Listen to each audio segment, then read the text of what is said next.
Vineshri Mudli asked, do you ever leave the house without any makeup on?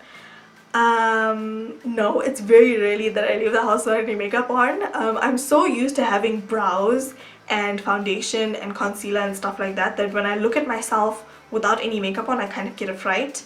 I don't ever leave the house with any makeup on. The most minimal makeup that I would put on is probably brows and concealer and lip gloss, and that is it. That's the most minimal I get. Okay, so Zai Ray, who is a YouTuber, hey girl, she asked, how long have you been a makeup artist and how tall are you?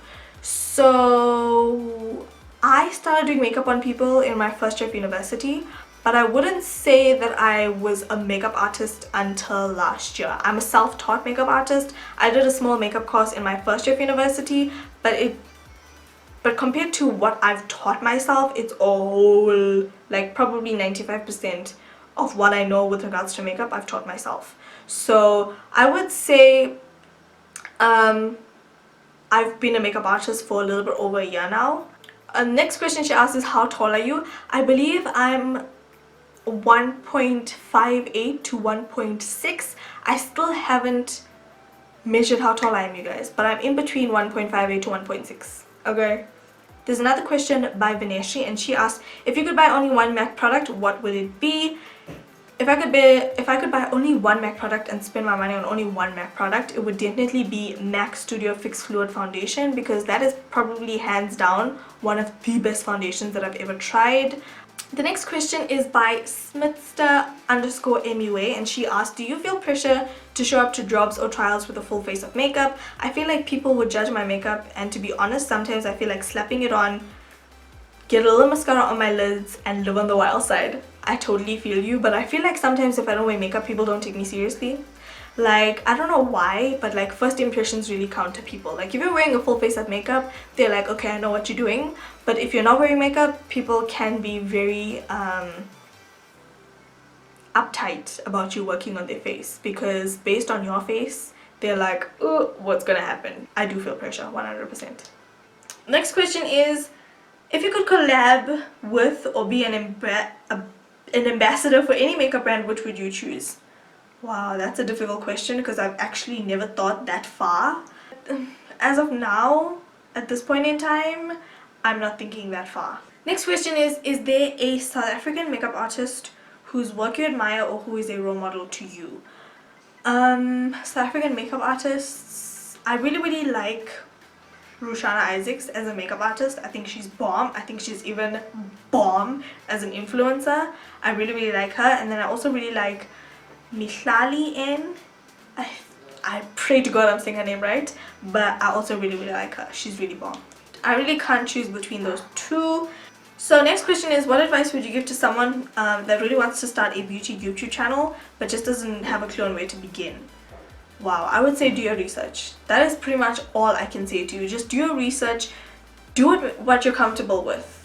My first video was a foundation and concealer video. I mean, you really have to decide for yourself, use your discretion, kind of see what's trending at the moment and work from there. So I really can't give you guys advice on that, because when I started, I literally just started. There was no thought behind it.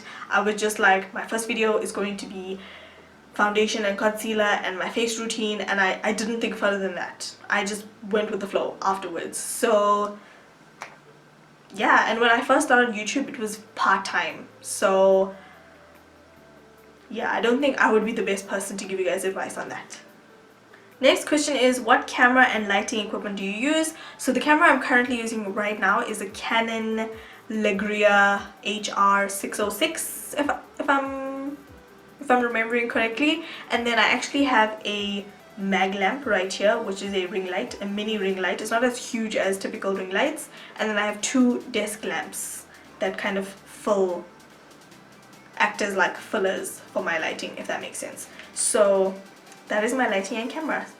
Next question is, from your previous videos, do your viewers mostly prefer you using lower end makeup products in your tutorials or higher end? I'm going to assume that it's mostly lower end products and more affordable products, simply because I think that most people would prefer that. I mean, I would prefer that, so I definitely think most people would prefer that. Another question is, how do YouTubers make an income from YouTube? Honestly, I cannot tell you at that moment in time because I do not earn an income from YouTube. This is a hobby that has literally taken over my life because I'm really dedicated to it now. But I'm not earning an income from YouTube, so I really can't tell you how you earn an income from YouTube. But I assume it's once you start getting like a certain number of likes. Once you exceed that number of likes or views, I think, or subscribers, then I think you start getting paid after that. But honestly, I really don't know. Another question is, if you were stranded on an island, what's the one makeup item that you must have with you? Only one. Only one. Probably foundation. Can't live without foundation, you guys. Next question is, what is your number one makeup trick or hack? Definitely using rose water as a setting spray because, I mean, in my experience, it works just as well as a setting spray. The next question is, what does your family think of you doing YouTube? I don't think my family thinks anything of me doing YouTube. I just think they think it's a hobby. I don't think they realize that it sometimes feels like a full-time job. But yeah, they haven't really said anything to me. Besides, my parents probably say to me that my cousins or somebody said to them that they saw me on YouTube. That's pretty much it. The next question is, since starting YouTube, what has been the one highlight or achievement that you cherish? Definitely reaching 1,000 subscribers. It is something that I thought would never happen on my channel, and that is what I will cherish forever. Next question is, what video app do you use to edit your videos? So the programs I use are VideoPad. I started with Windows Movie Maker, and I use VideoPad, Shortcut, and I recently started dabbling into Filmora. So those are the ones that I pretty much juggle between. Another question is, your Instagram used to say that you were self-taught, so did you learn everything you know by practicing? How did your passion for makeup start?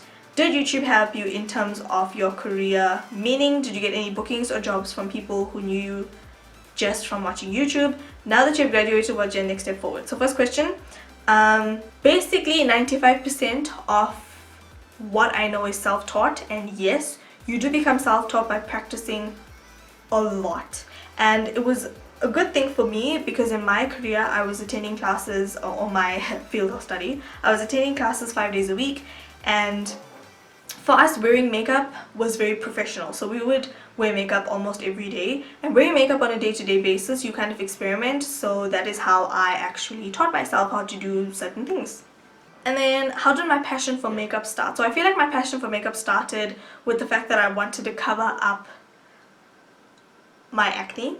I'm not gonna lie, I definitely wanted to cover up my acne. That is when my passion started, because I believed that if I had color on my eyes and color on my lips, that people would totally disregard what was happening on my face, like the explosion that was happening on my face. So that is how my passion for makeup really began. I started wearing colors, and the more I used colors, the more it was like therapeutic for me, and the more I got into it, and the more I became passionate about it. So yeah. YouTube did help in terms of me getting bookings for clients and stuff like that, because people kind of see your work on YouTube and they trust your work. So yes, YouTube has helped a little bit in terms of me getting work, but not that much. I feel like my Instagram feed is probably the one that gets the most work. And another question is, now that you have graduated, what is your next step forward? So my next step forward is obviously doing my BTech, which is what I'm doing this year. Next question is, are there any makeup techniques you could not perfect, or up until today still cannot quite get right? If yes, what is it? I feel like I still am struggling with the cut crease, like the one that goes all the way to the like a dress your face cut crease. I feel like I still struggle with that, but I think if I keep practicing, I'll definitely get the hang of it. I just need to practice a lot. And then a DM that I got from Chloe Matthew asked, what is your favorite thing to do for fun besides makeup? What else are you passionate about? I love to play with my niece and nephew for fun. I'm not really passionate about anything else besides skincare and like facials and stuff. I I don't know right now. The only thing I'm passionate about right now is makeup, but I'm pretty sure if you talk to me in a year's time, there'll be a whole lot of things that I'm passionate about, because there are definitely stuff that I'm doing this year. And then Switch Beauty asked me on Twitter how to start building your collection on a budget. So the best advice I can give to you is, if you really want to get a makeup product that is too expensive, save up for it. Save up for it. If you can't afford it this month, I'm sure you'll be able to afford it in 6 months time if you just save. You need to definitely budget yourself and definitely save up for it. If it's a drugstore product and it's still really expensive, really out of your budget, just save up for it. Like, cut back on certain costs for the month. So say this month, you know, you need to go to Discount and buy things, but you're saving up. Stay away from the makeup section. Just stay away from that section. If you know that there's something there that you want, that you can't afford at that moment in time, don't go near it. Just don't go near it. And also look out for sales, because more often than not, there is a whole bunch of sales. I know Clicks sometimes has 3 for 2 sales under Maybelline or under Rimmel or under these different makeup brands, so always look out for sales. And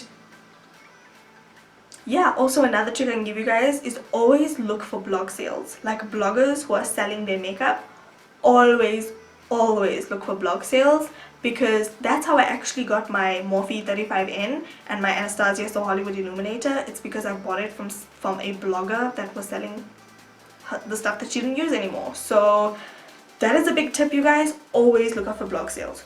Always. So that is it for this Q&A video. I really hope you guys have enjoyed this video. If you have any more questions, please leave them down below on this video, and I will either answer them in the comment section or I will answer them in another video, depending on how many questions you guys ask. So yeah, I really hope you guys have enjoyed this video. Please don't forget to thumbs up, subscribe, like my video, share with all of your friends, and all the great stuff, and I'll talk to you guys in my next video. Bye!